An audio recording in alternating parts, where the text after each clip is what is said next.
My dearest brothers and sisters, this is Tunia speaking. I love you so very much. Humans are a communal species. Being loved and accepted by the group is a need that most humans have. Maybe you personally don't feel that need anymore, but almost certainly you felt that need when you were a child and perhaps a young adult. This makes sense because children and teenagers are dependent for their well-being or even survival on being accepted by other people. However, to remain loved and accepted, children are often indirectly told that they need to suppress parts of themselves. For example, children are told that they're not allowed to get angry, or they're not allowed to be lazy, or they should stop daydreaming, or they need to be practical, or they need to be responsible, or they should suppress their innate food or bedtime preferences, and instead they should eat or sleep as they're told. Now, parents don't do this because they're evil. To an extent, this is simply necessary. You shouldn't allow a child to just always eat or do what it wants. And if you don't do what is considered socializing a child, they might get into trouble at school. Now, Earth education is very problematic, but an individual parent may have little choice but to conform to it, which may mean teaching their child to suppress parts of itself so that the child can be squeezed into the education mold. Now, to an extent, telling children what to do and what not to do is completely fine and doesn't harm them. But if a child is, for example, never allowed to get angry, then most likely a split will be created inside the child. The angry part of the child will be split off and become a repressed inner part. This repressed part is conscious. It knows what is going on. It has emotions and opinions, and you can talk to it, but it is not the dominant part of the child's personality. The dominant part of the child's personality will be one without anger, because that's what the child needs to be to remain safe in an environment that doesn't tolerate anger. It's entirely possible that a person's angry part will be split off when they're a child, and then 30 years later they're not even aware anymore that they have an internal angry inner part. They just think of themselves as a person who doesn't get angry, and they just think that's their personality. And sure, people exist who genuinely don't get angry and who genuinely don't have an angry inner part. Yet, people also exist who don't get angry because their anger was split off into a repressed inner part of themselves. Similarly, a child's home might be very chaotic, and the parents may be either literally or metaphorically absent, and so the child may decide at a very young age to take care of their younger brother or sister, possibly without someone explicitly telling them to do so. In this case, the part of the child that is immature and that just wants to be a normal, carefree child might get split off because the child feels that it needs to be responsible and mature at a very young age. And adults might marvel at how responsible this child is, but the truth is that there may be an unhappy, suppressed inner child inside the person. Or a child might get bullied at school and not get any help, and they might create a personality that can either fight off bullies or that seemingly doesn't care about being bullied. This kind of fabricated protector personality can be functional in the short term, but the more vulnerable and in pain parts of the child's personality might again get split off and become unconscious. Most people on Earth have several suppressed, split off, probably unconscious parts within themselves. This is part of why sometimes the people around you can strangely and dramatically change their mind, or suddenly turn warm or cold, or make sudden drastic decisions, or not keep their word.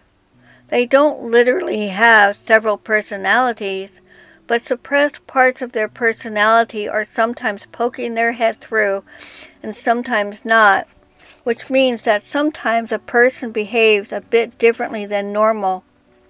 I recommend that people work to integrate split-off parts of themselves.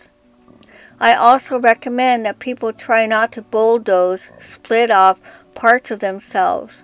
Why? Well, doing so will positively contribute to your happiness and mental health and feeling of everything being all right. So how do you integrate split-off parts of yourself? Well, if you feel a sudden urge in a direction that's not normal for you, consider observing it, and if appropriate, consider doing it. So if you loved to draw as a child but haven't drawn in decades, and now suddenly you feel an urge to draw again, feel free to do so. And don't worry about the quality or the drawing. This urge to draw might be an unintegrated inner child poking its head through and wanting to play. And doing so might help integrate this part of you. Or if you feel an almost unreasonable or irrational resistance to something, see if you can come to an arrangement with that inner part of you. For example, if you have an appointment but you suddenly really want to stay home, then consider either staying home or at least clearing some stay-home time in your calendar in the near future. You can think, is there a part of me that wants this or that doesn't want this? The first thing that pops into your mind may be that inner part of you answering, or it might just be mind noise. Often you will have a pretty decent idea of what parts of your personality might be suppressed.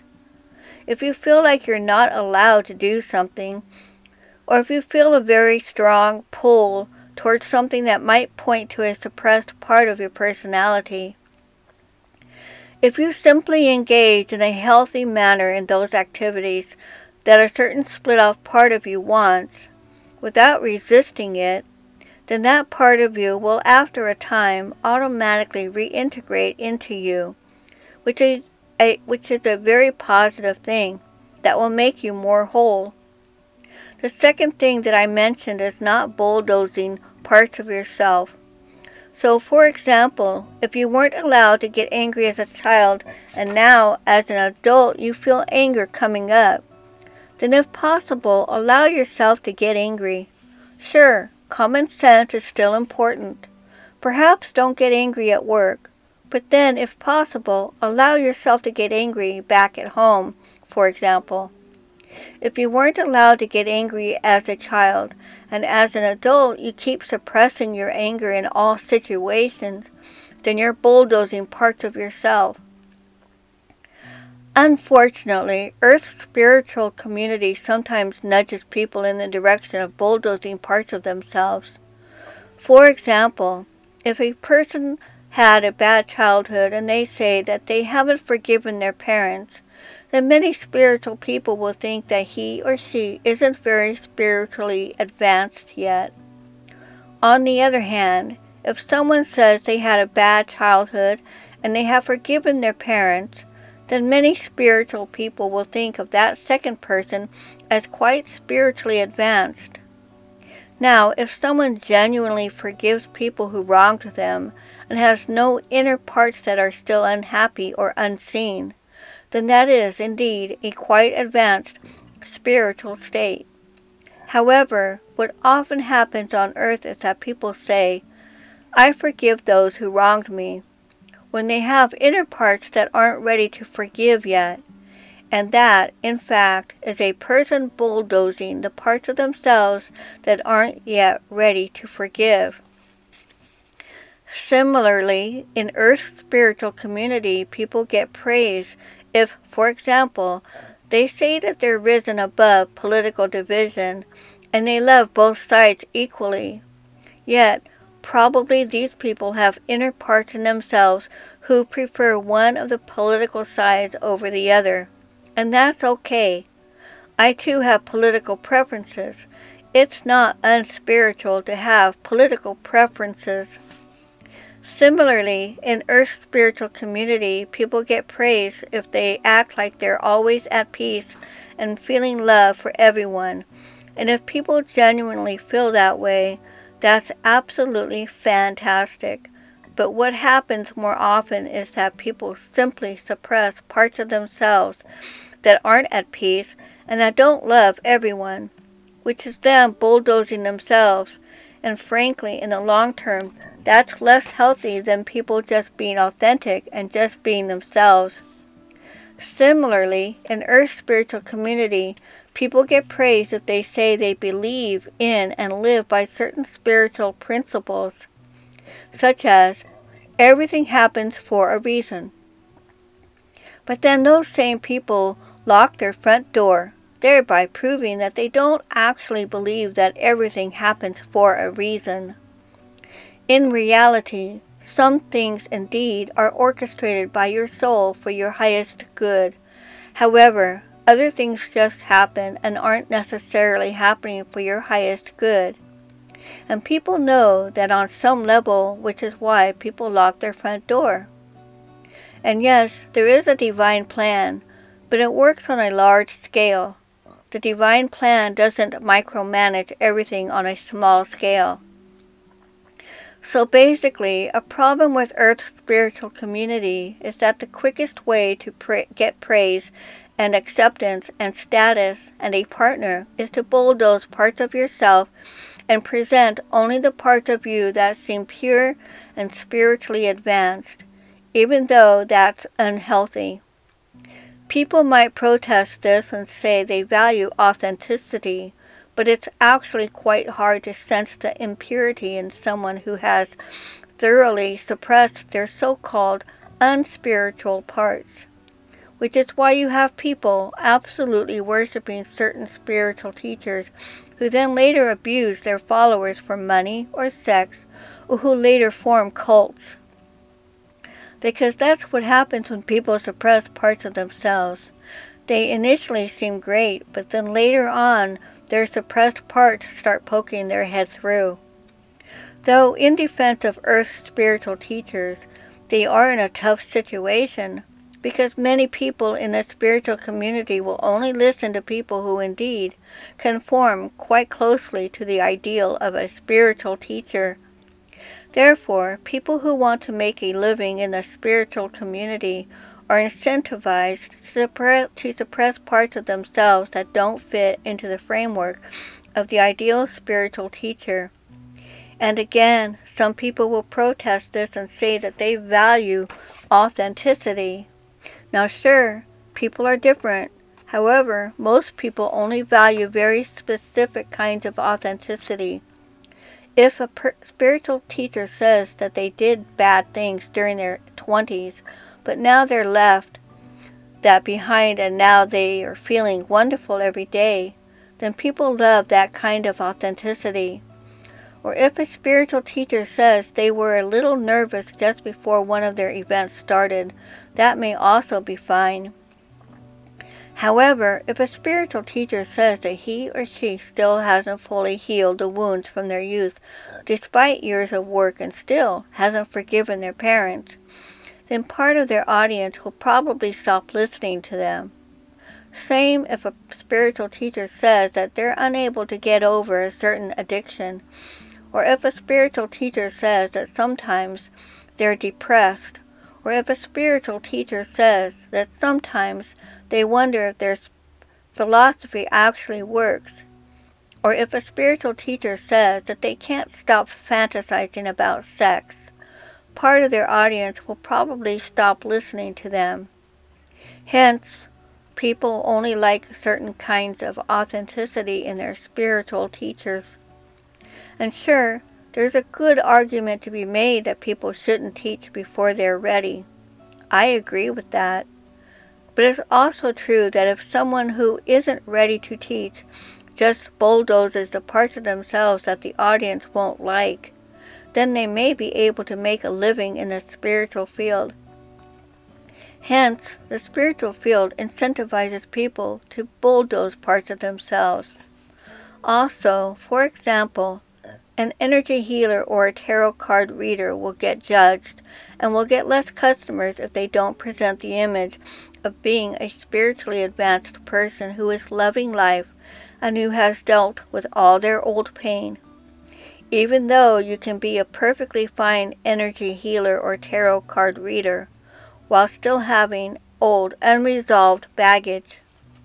Despite all the incentives, though, I do recommend being authentic and not suppressing parts of yourself, because in the long term that will make you the happiest, and that is what will create the highest quality connections with other people.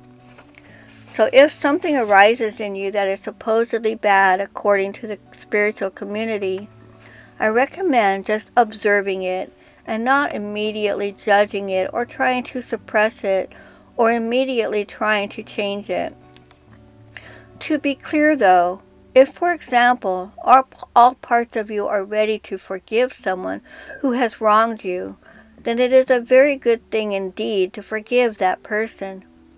And if you genuinely love yourself and so do all inner parts of you, then it is completely fine to say that indeed you love yourself. I'm only warning against saying those things if inner parts of you are not on board with that, because then you would be bulldozing those inner parts.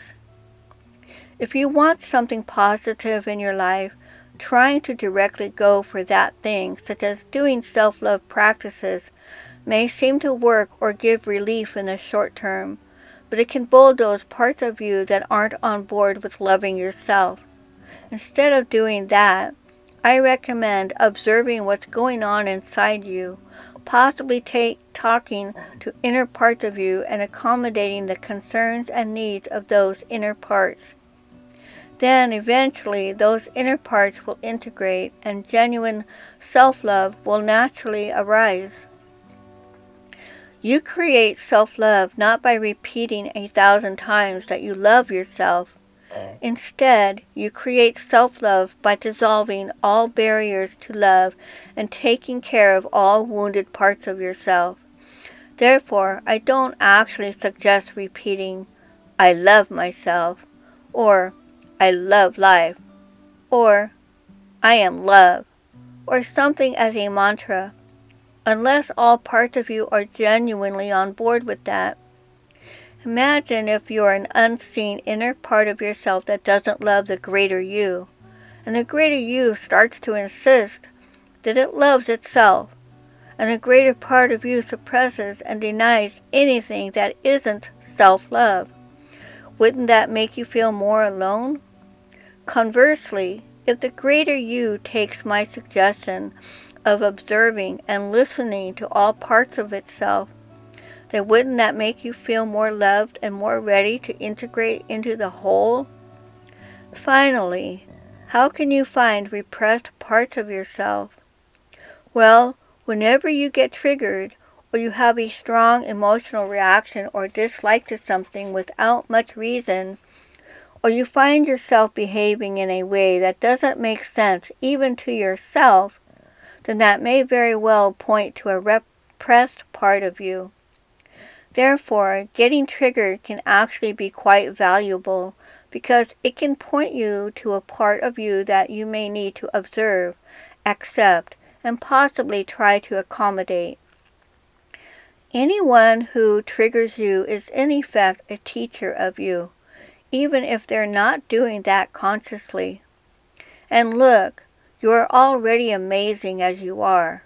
There may be some amount of darkness and negativity and pain and perhaps resentment in you, and that's okay. It would be strange if you lived on a world as harsh as Earth and didn't develop at least some of those feelings. You're amazing as you are, even with possible negativity and pain and unresolved wounds and all. It's okay to be yourself. It really is. And even if there's some amount of darkness and pain in you, you're still good enough. You are. You always have been, and you always will be good enough. With that, and with all my love, I wish you a very good week. Your star sister, Tunia.